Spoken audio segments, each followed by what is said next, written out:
Hello, uh, welcome back to our lectures. So in this lecture, we are going to start chapter 13 about Q.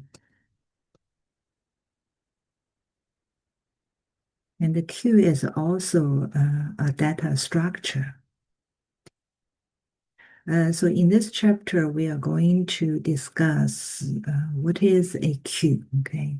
And then we are going to move to discuss about capacity-bounded queue implementation.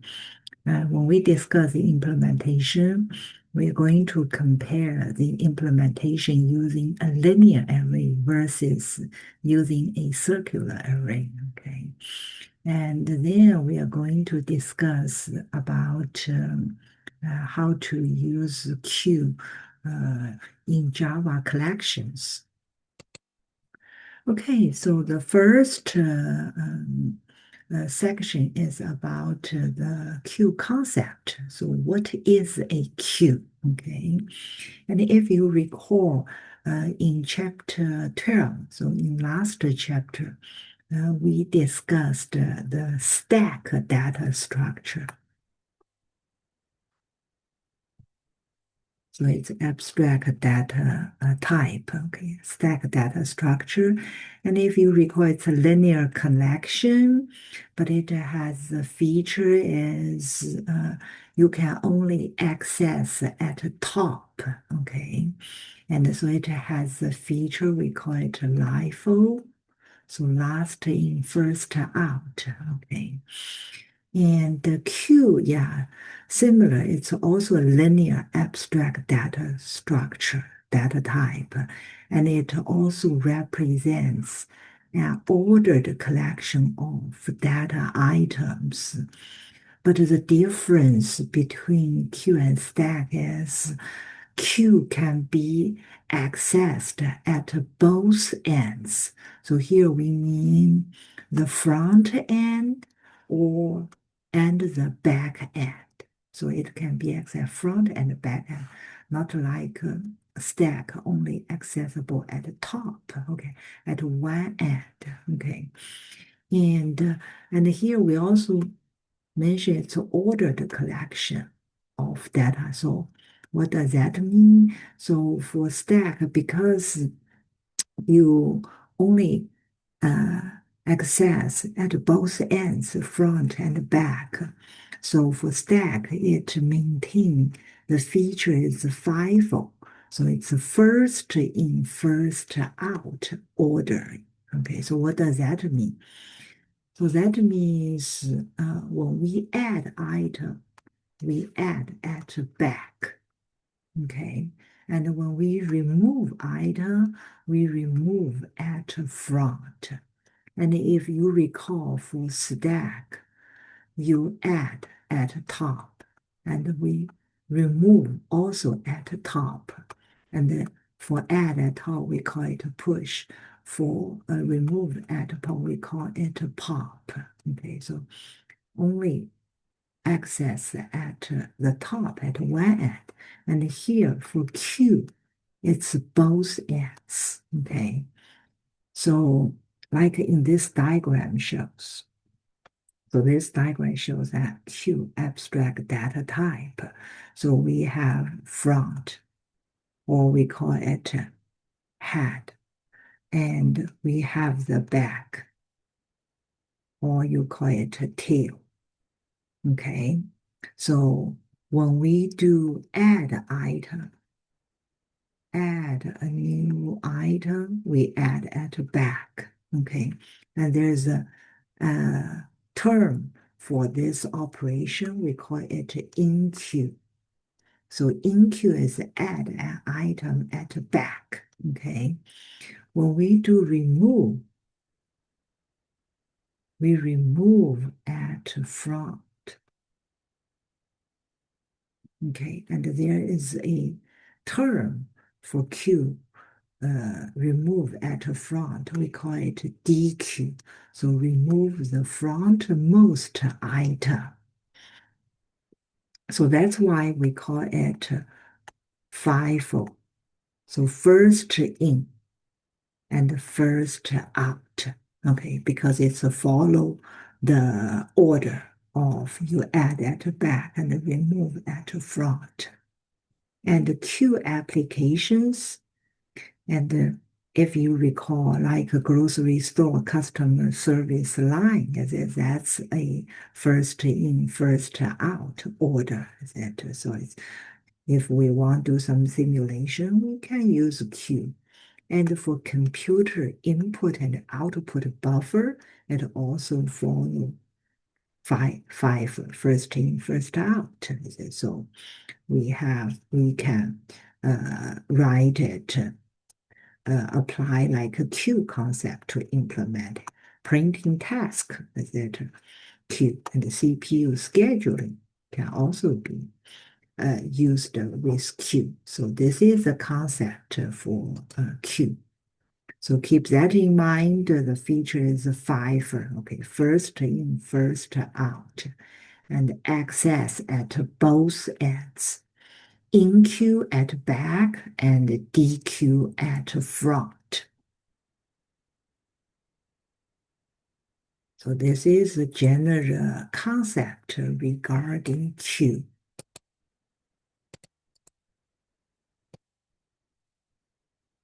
Okay, and so we understand what a queue is. Then how do we implement a queue? And first we discuss the capacity bounded array implementation, okay? And here we show a UML diagram for an integer queue class, okay? So we use an array. So this is its instance variable, it's an integer array. And because it has both ends, front and back, so we need some index for front. We also need an index for the back. And we also have a constant because we implement using array, so we have a constant required capacity, okay? And so both of these are constructor, and this is default constructor, and this is a constructor with some specified capacity, and both of them create an empty queue. Empty queue. Okay, and we have method to check if queue is empty, and in queue, so add an item at back.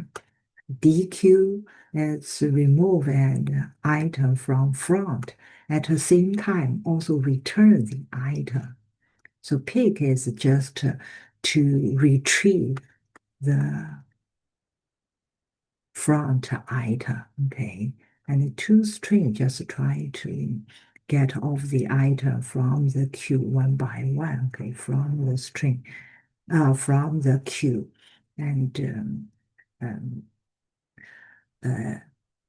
have them to the contents to be displayed as string, okay? So clone is trying to make a copy of the existing queue.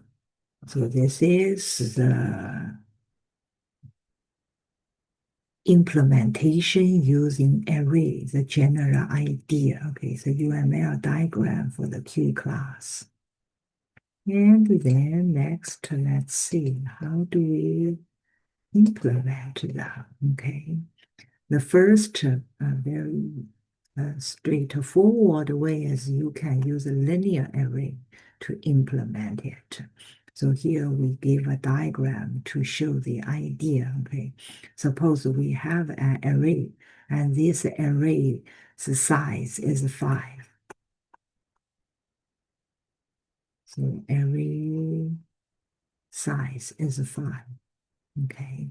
And we want to add this sequence of items to the queue.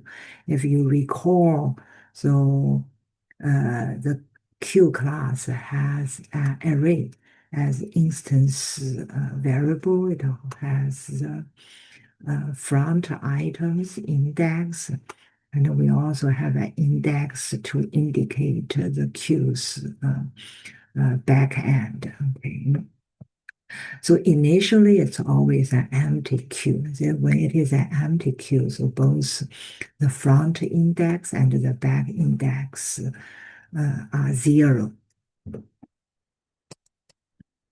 So we are going to add item by item, okay?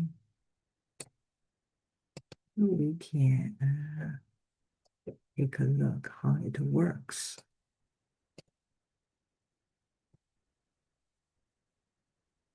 Okay, so we add, so here is the front. Here is the back of the queue. So we add to the back. Is it? So the first item we add is 29. So we are going to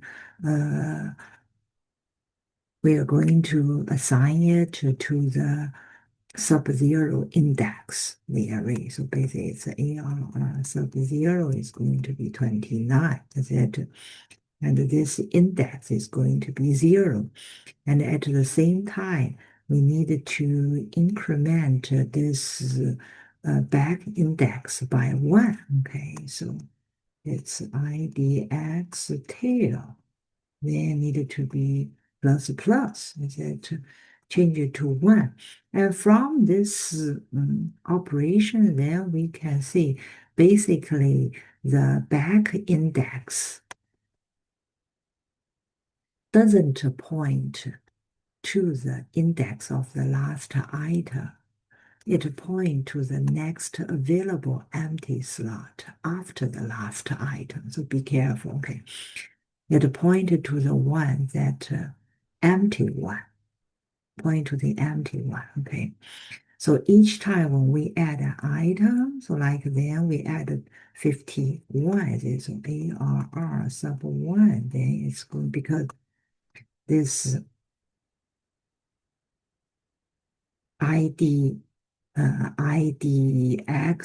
tail is, so what you basically do is ARR IDX tail, that equals to 51. Then you update it, you increment it. Is it? So similar for the next one, then if you do it in a loop, is it? Then it's going to be 308. Okay, and then here is plus plus, so plus 1. And IDX then at this time is going to point to 4. Okay, 0, 1, 2, 3 is going to be 3, that 3. And then you add, so move on 155, then plus plus IDX. So that's how IDX at this point, it's a 4. Is it? Yeah, so it's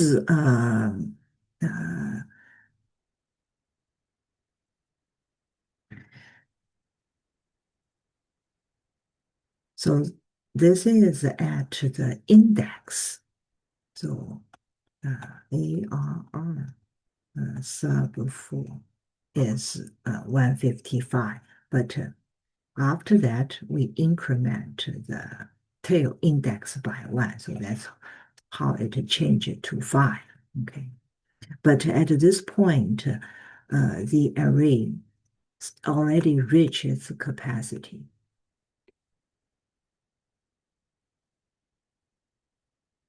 So it's full. Okay, so cannot accept any new item to the queue.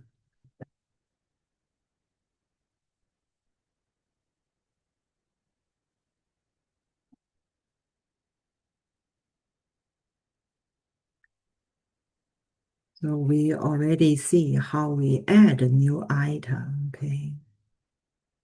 And from the add operation, so basically the in-queue operation, we can see the front index not changed, is it?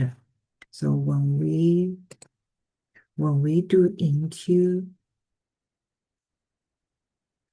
operation. So front index, not change, not updated. Is it? So the updated is the back index. Updated by 1. If it's not full, okay.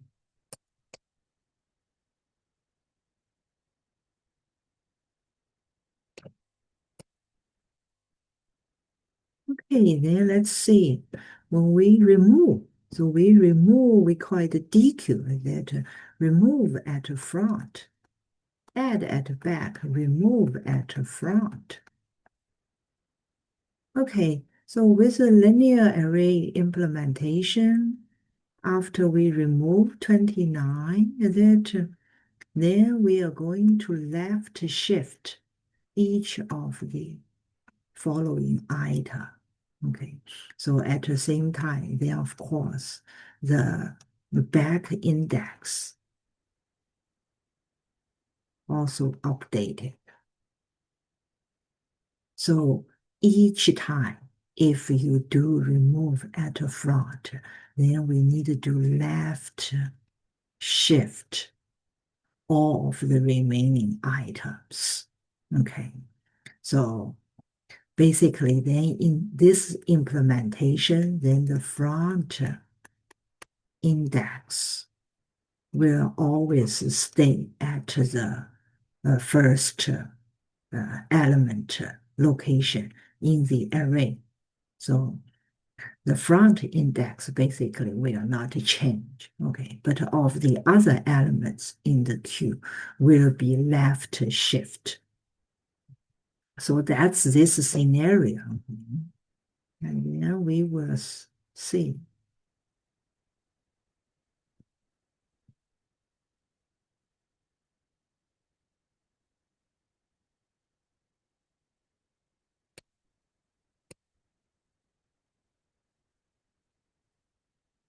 And if you recall, after we DQ the front item, then we have an empty spot with this. So now you can do enqueue. After you enqueue, then the queue become full again. Okay. Then you can DQ 51, DQ 308. Okay. But each time when we do DQ, then we need to do left shift, left shift, left shift. That's it. So this kind of left shifting operation, so for this implementation, and we keep front index always at sub-0, okay? And then we need to leftward shifting, shift all remaining items.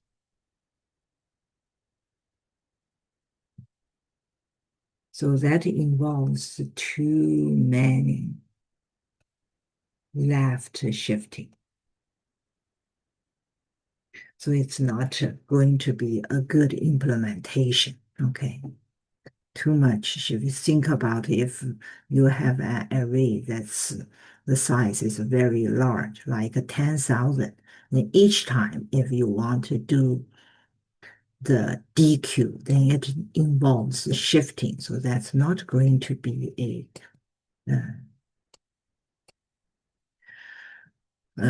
that's not going to be a very efficient way. Okay. So then you see, how about we update the head index? So when we do remove at front, so DQ that, and we update the front index. So like in this case, okay, you remove 51, okay, then we update. So basically you do this index also plus plus, is it? Yeah, how about that? So will that change of will will that change the efficiency? Is it to make the efficiency better in this scenario? Then let's see. Okay. Then in that case, after we remove 51308, because you see, then we have empty slots available. So basically, they should allow do in-queue. But if we want to in-queue, then because at the back it's already full, there is no empty spot. The empty spot is at the front. So what are we supposed to do? Then we need to do left shifting. So we still cannot avoid left shifting. Yeah. So cannot avoid repeating left or shift operation. So this simple linear array is not the most efficient data structure to implement the QADT, okay? So too much left shifting, not efficient. So is there some way that we can avoid this left shifting? Yes, we do have some approach. Okay, so let's see. Before we move to the implementation with the efficient implementation.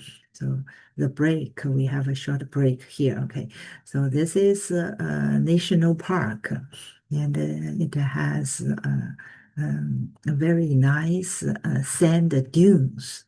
Okay, on one side, and the other side is a great lake. Okay, so what is this national park? Yeah. It's beautiful. We have sand dunes. You need to climb up the sand dune, okay, and then come down, and then the beach. So here is the lake. Yeah, so at the end, we are going to disclose what this national park is. Okay, so in the previous section, we discussed the implementation using linear array. Implementation. So, and we already see it's not efficient because of left shifting. Okay, so is there a way we can avoid the left shifting? Yeah, so we do have a way to do it. Is we can use the concept, we call it a circular array. Okay, so we can still achieve capacity bounded, but the array is a circular array. And the array itself in programming language cannot be circular. It's just with some implementation, then we can treat the array data structure as a ring, okay, kind of like a circular implementation. So what is that concept? So here, this is just the way we think, okay. In reality, array is a linear data structure, okay.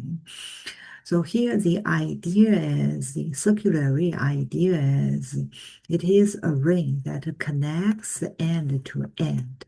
So how this connects end to end is achieved, yeah, we are going to see.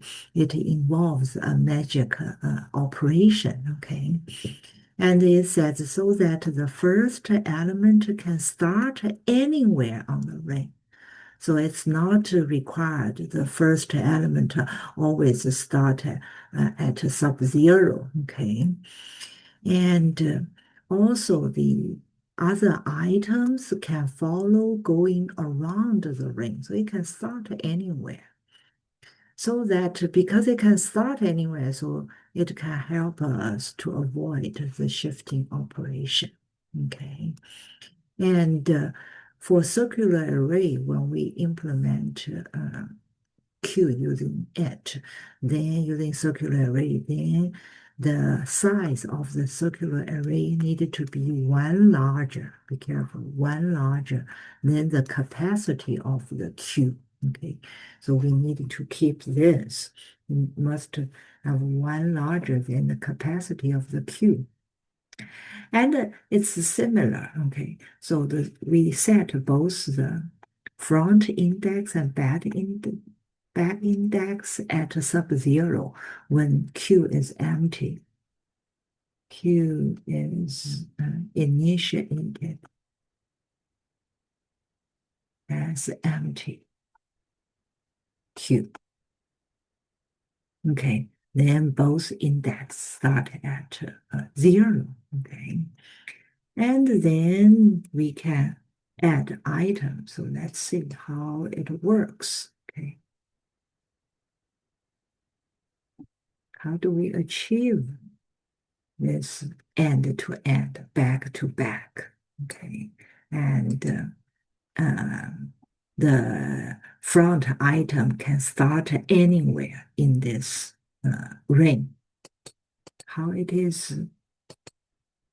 can that be achieved? Is it okay? We can see when you have 29, so it's the same ARR sub-0, then 29, and then the head it's 0, nothing changed. Okay, but the back index, so tail, it's plus plus, so let's move to 1.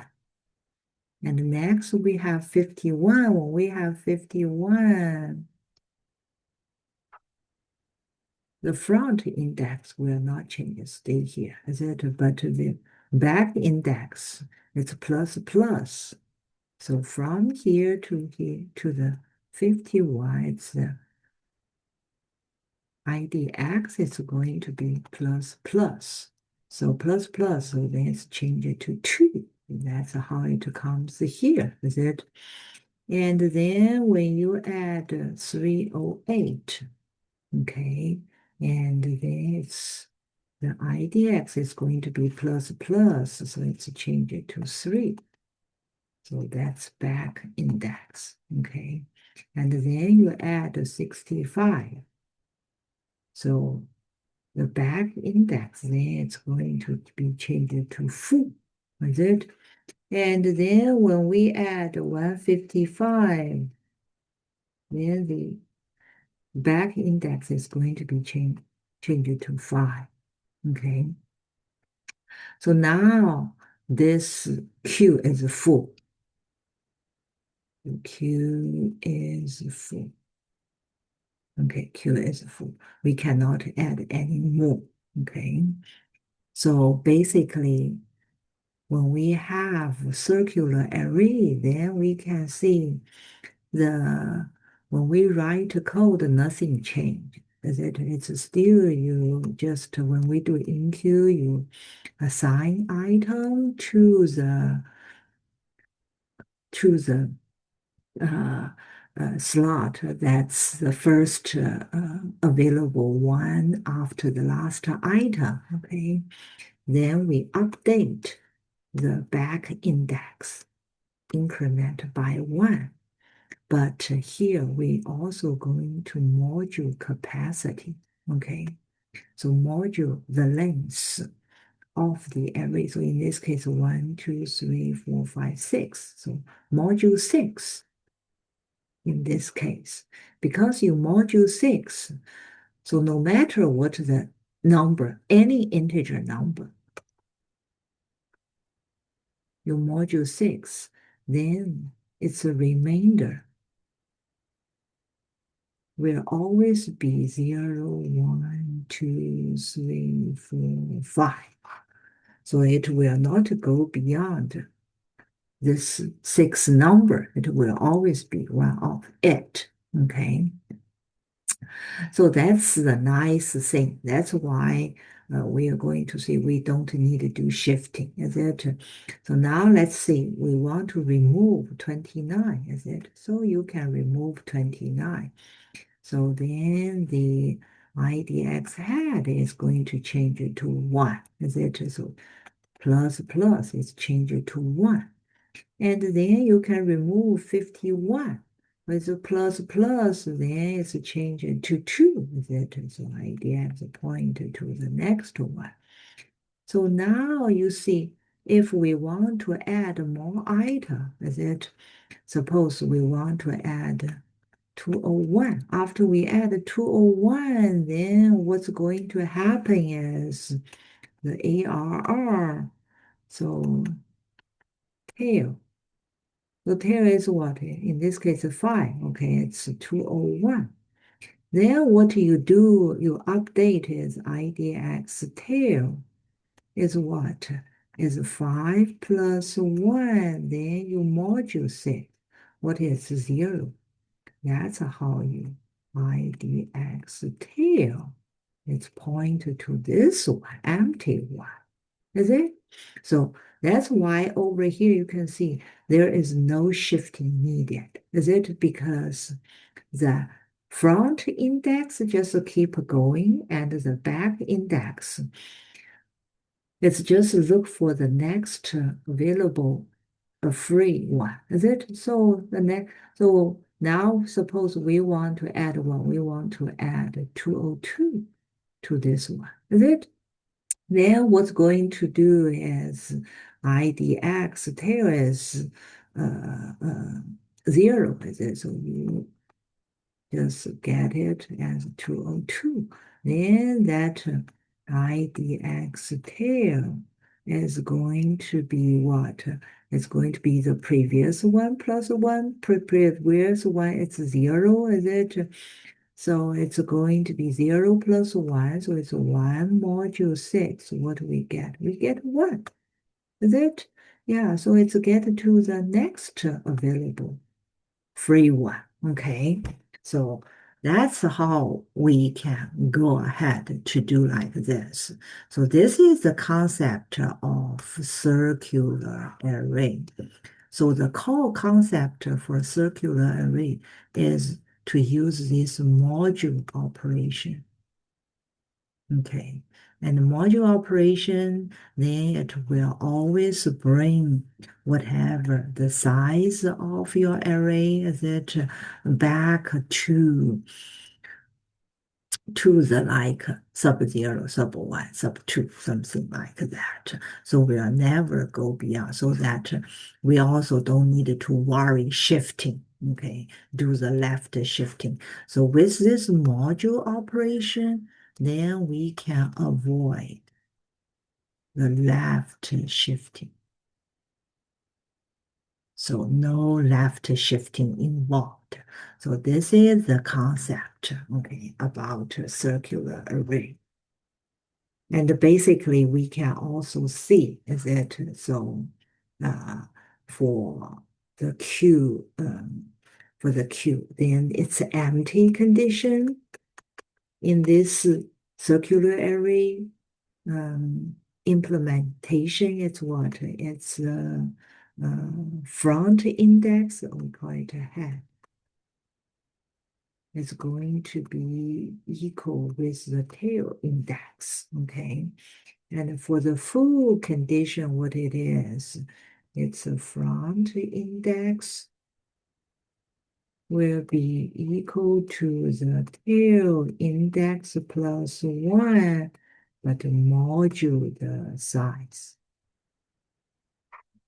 If this two then equal, then that means it's full, okay? So this is the magic operation, the module operation, okay? So you use module operation, then we can avoid left shifting. And this module operation, and in computer science, it's a very magic operation, okay?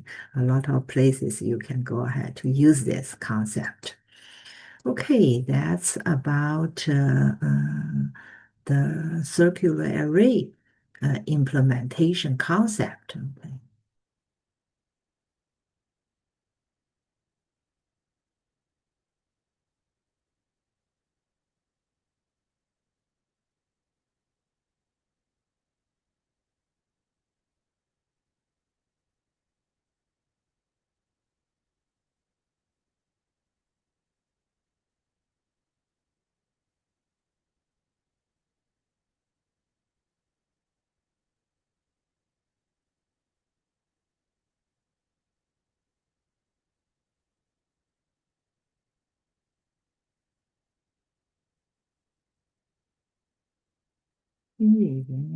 Let's see.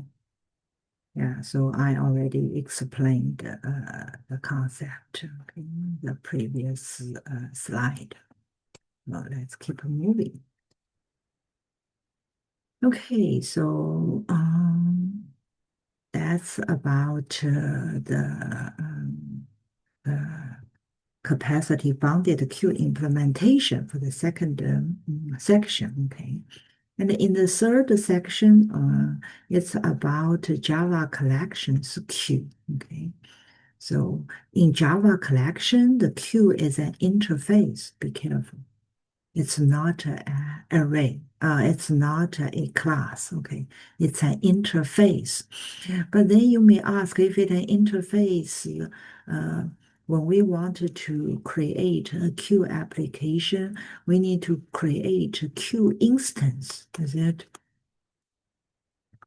So how do we do that? How do we create a queue instance?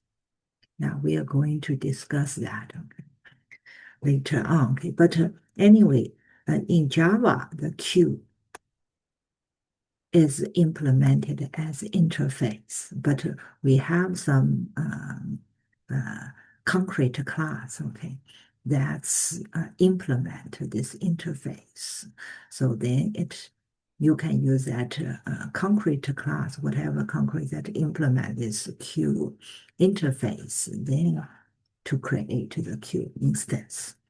Okay, then let's take a look at the major operations, okay, in queue interface. It has add operation. What it does is in queue, okay, at the back, if capacity allows, okay, and it will return true if in queue is successful. But if the in queue operation fails, then it throw exception. So be careful. This is throw some illegal state exception.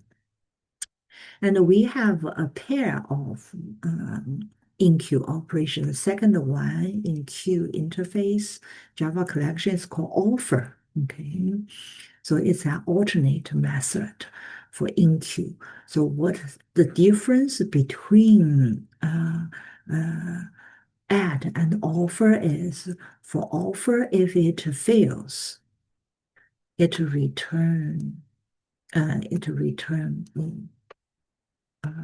false. So no exception throw. So that's a difference. So add is exception throw method. Okay. For offer, it's just a default value method. Okay. So similar for remove, then if the queue is empty, it's just throw no such element exception. And the corresponding, the alternative one, we call it a poll. So for poll, then it's just a return null, okay, if the queue is empty. And similar for the retrieve, the front item, there are two sets, okay. One that belongs to the exception, so it's called element. So if queue is empty, then to throw no such element exception. In the alternate one, what it does is just returns null. Okay, if there is, so if the queue is already empty. So that's a difference between these two set of operations, okay, in Java collections queue interface. And we are going to see how to use the queue data structure from Java collections in our example. Okay, so to instance of Q, we can, in Java collection, then we can use any subclass that implements the Q interface. Okay, then for the photos that's showing the sand dune, if you recall, as well as the Great Lake. So that national park is Indiana Dunes National Park. Okay, that's for this lecture. And in our next lecture, we are going to discuss the example. See you.